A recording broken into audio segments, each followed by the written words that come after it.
Bismillahirrahmanirrahim.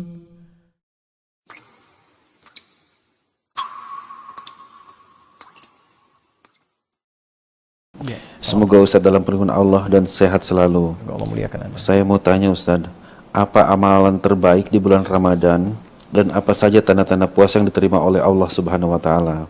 Dan satu lagi Ustadz, mohon promosikan channelku agar baik. Ya.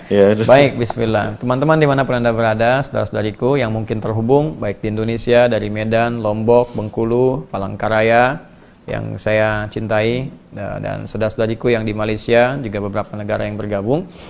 Ada pertanyaan, apa amalan terbaik Rasulullah SAW di bulan Ramadan dan ciri-ciri puasa seseorang diterima oleh Allah Subhanahu wa taala.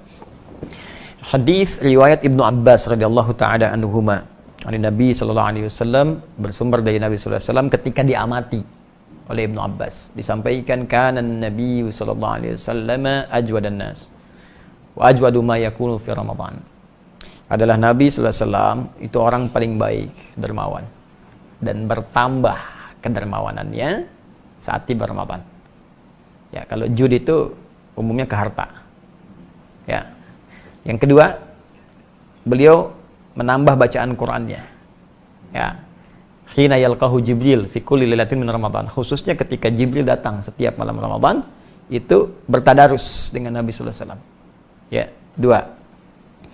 Jadi satu hadis ini menunjukkan dua amalan. Satu, sedekah. Yang kedua, bacaan Al-Quran. Tiga, hadis riwayat Muslim dari Ibnu Umar radhiyallahu taala anhuma, nomor hadis 749. Kalau beda kitabnya, dicek rawinya, riwayatnya. Nabi menerangkan salatul laili mathna mathna wa idza khasyiya ahadakumul fajra falyutir rak'atan wahidah.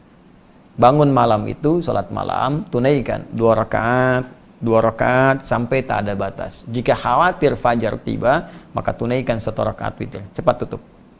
Terkait dengan Ramadan, ada hadis khusus ya, yang langsung diriwayatkan statusnya sahih. Statusnya sahih. Bahkan amalan salat malam ini redaksinya itu diserupakan identik dengan redaksi puasa. Ya, saya ulang ya. Redaksi ini amalan malam serupa dengan redaksi puasa. Yang puasa, man shama ramadhana imanan wa ihtisaban ghufira lahu ma taqaddama min dhanbi. Siapa yang menunaikan puasa dengan penuh keikhlasan dan dia sering mengoreksi dirinya saat puasa itu, ya, karena imannya kepada Allah, diampuni dosa-dosa yang telah lalu sampai di hari dia puasa itu. Itu punya dosa berapa banyak? Sama dengan saya, banyak. Nggak terhitung kan? Masuk kita Ramadan, di situ kita tunaikan karena Allah. Salah satu cirinya kita koreksi, introspeksi diri. Introspeksi, kurangnya apa, salahnya apa. Terus banyak istighfar. Tunaikan, berusaha ikhlas puasa. Begitu kita mengingat dosa, istighfar, jatuh air mata kita, ampunan diturunkan oleh Allah sampai hari itu. Kalau antum meninggal pas di hari itu, dosa udah gugur, dapat langsung pahala puasa. Dosa 0, pahala muncul. Mau? Insya Allah hari pertama langsung meninggal. Kalau tiba ajal, kalau tidak ya belum tentu. Ya, nah kalau puasa siang malam, siang nggak ada puasa malam. Ya, awas, ini penting saya katakan. Tsumma atimmus siyama ilal lail. Al-Baqarah 187. Sempurnakan puasa itu sampai ila muqaddimatil lail, pembuka malam. Pembuka malam itu maghrib. Kalau sudah masuk malamnya, namanya isya. Nah, awas, ini penting saya sampaikan karena ada yang terlampau soleh puasa sampai isya. ada satu sekte itu puasa sampai isya, itu terlampau soleh. Nabi aja buka maghrib, dia Nabi bukan puasa sampai isya.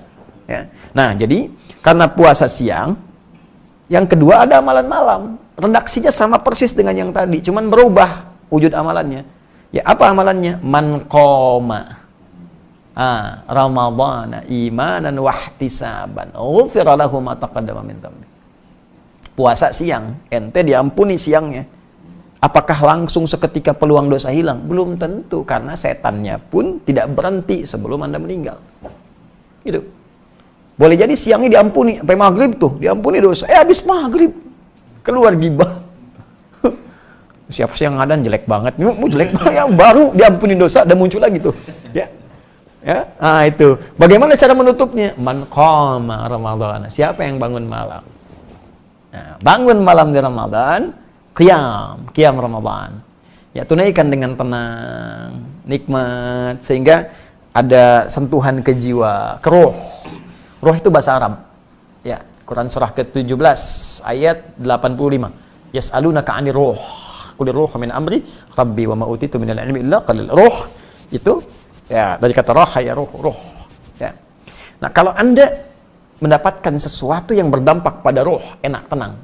Maksudnya duduk dulu, itu sholatnya berpengaruh pada jiwa, gitu kan? Nah, itu disebut tarwihah namanya.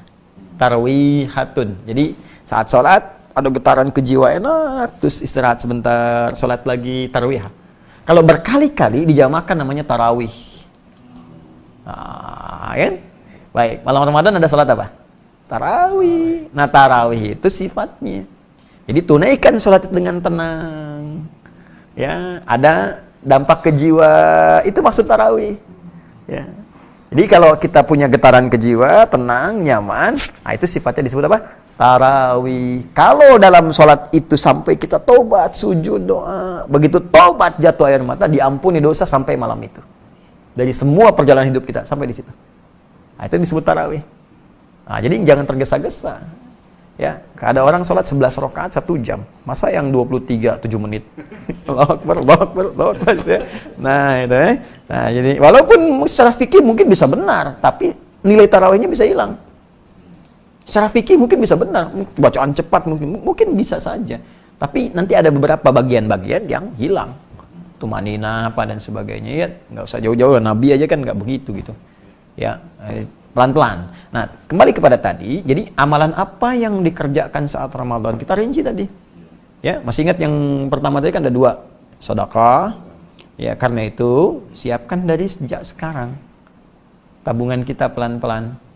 Tidak harus uang, makanan ya. Yang kira-kira nanti bisa dikonsumsi. Sekarang banyak saudara-saudari kita terdampak dengan situasi sekarang itu. Yang kekurangan makanan, berbagi, terapkan. Kita bikin program yang amin itu, Ansar Muhajirin itu ya.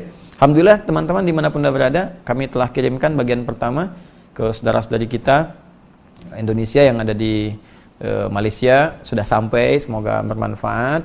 Dan juga untuk teman-teman kita coba bersabar ya dalam situasi ini. Saya sarankan semua yang Allah titipkan sehingga terasa lebih. Bukan kaya, ingat. Awas ya, awas, yang kaya itu Allah, Anda cuma dapat titipan. Dan itu dihisab oleh Allah Subhanahu wa taala. Jadi sebelum itu dipindahkan pada orang lain, gunakan secara baik ya untuk memberikan kebaikan kepada keluarga kita, keluarga terdekat dan yang jauh, samping-samping kita. Bersinergi.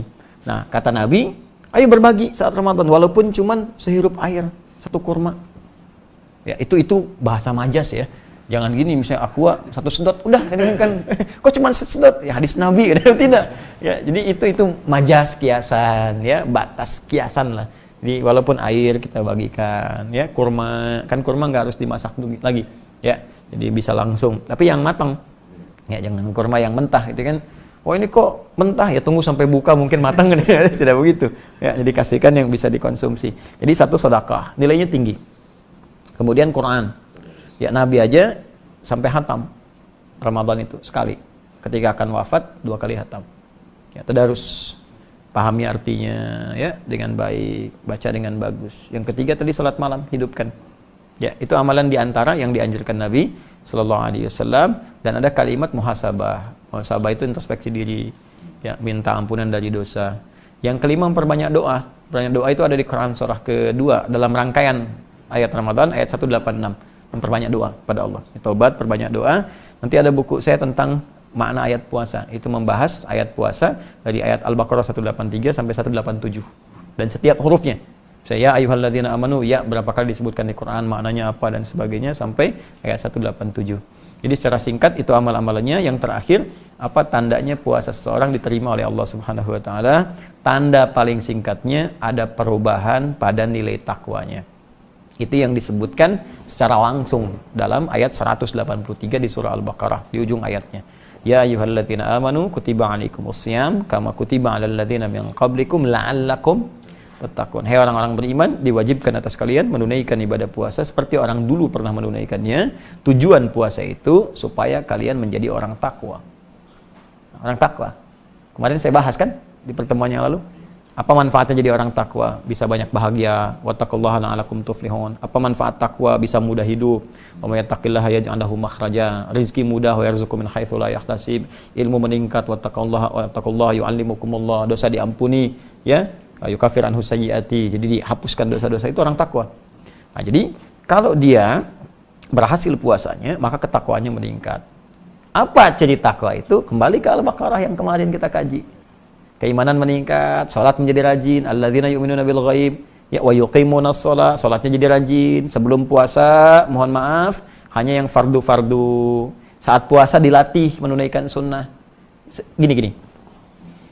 Anda makan tiap hari pakai kerupuk selama sebulan. Selesai. April selesai, kerupuk sampai 30 hari. Bulan Mei pertama kali makanan saya hidangkan, cuman kerupuknya saya nggak kasih. Kira-kira komen pertama apa? Mana kerupuknya? Ada kerinduan kan? Sekarang selama 30 hari, Anda mengamalkan ini. Malam sholat malam, 30 hari terus. Baca Quran. Jadi menurut saya aneh kalau selesai Ramadan, nggak ada yang rindu dengan amalan itu. Pasti akan ketahuan. Makanya puasa itu luar biasa. Dahsyat puasa itu. Puasa itu sangat dianjurkan oleh para ulama melihat pada asarnya, dampaknya. Di puasa itu satu-satunya amalan yang bisa menggabungkan amalan-amalan lain sekaligus mencegah orang berbuat dosa saat puasa. Ya, coba saat tidak puasa ada orang minta belum tentu diberi, padahal depan mata. Saat puasa jangankan di depan mata, yang tak kelihatan di data berapa fakirnya di sini, berapa miskinnya, pengen sedekah fitrah. Saat tidak puasa jangankan sholat sunnah, sholat fardu tertinggal masih biasa bagi sementara orang. Saat puasa, jangankan sholat fardu, tertinggal sunnah, gelisah. Betapa banyak ibu-ibu, mak-mak dulu dan sekarang, rebutan saf pertama untuk tarawih. Sampai nyimpan sejadah. Ya, mengkapling tempat dengan sejadah untuk tarawih. Bukan isanya. Ya, punten abi di dianya. Itu untuk tarawih tuh. Ya. Apa hukum tarawih? Sunnah kan? Tuh. Tapi berdampak nggak setelah itu? Ya. Dan puasa itu bisa mencegah orang maksiat. Orang korupsi bisa libur dulu puasa. Pencuri nggak nyuri dulu. Ya, pembohong nggak bohong dulu. Karena ada dorongan dalam jiwanya, takut batal minimal puasanya. Setelah puasa, hilanglah kebiasaan buruknya itu. Makanya saya sering katakan, pemarah pun saat puasa, itu bisa nggak marah. Antum pemarah misalnya, marah. Buka jam 6. 6 kurang seperempat, ada yang provokasi, dasar begini. Diam aja antum. Istri nanya, Pak, tumben gak marah? Habis maghrib tar. Nah itu ya. Nah, jadi ciri-ciri puasa itu bertambah ketakwaan dengan ukuran amal saleh. Karena takwa tidak disebutkan dalam Al-Quran kecuali bersanding dengan amal saleh. Ya, puasa ujungnya takwa. Haji dibuka dengan takwa. Al-hajju asyhurun ma'lumat, faman farada fihinna al-hajja fala rafatha wala fusuqa wala jidala fil hajj. Wa ma taf'alu min khairin ya'lamuhu Allah wa tazawwadu fa inna khairaz zadi taqwa. Al-Baqarah 197. Salat takwa, haji takwa, umrah takwa, puasa takwa. Jadi orang takwa itu cirinya melekat pada amal salehnya. Ya. Allah taala a'lam bissawab.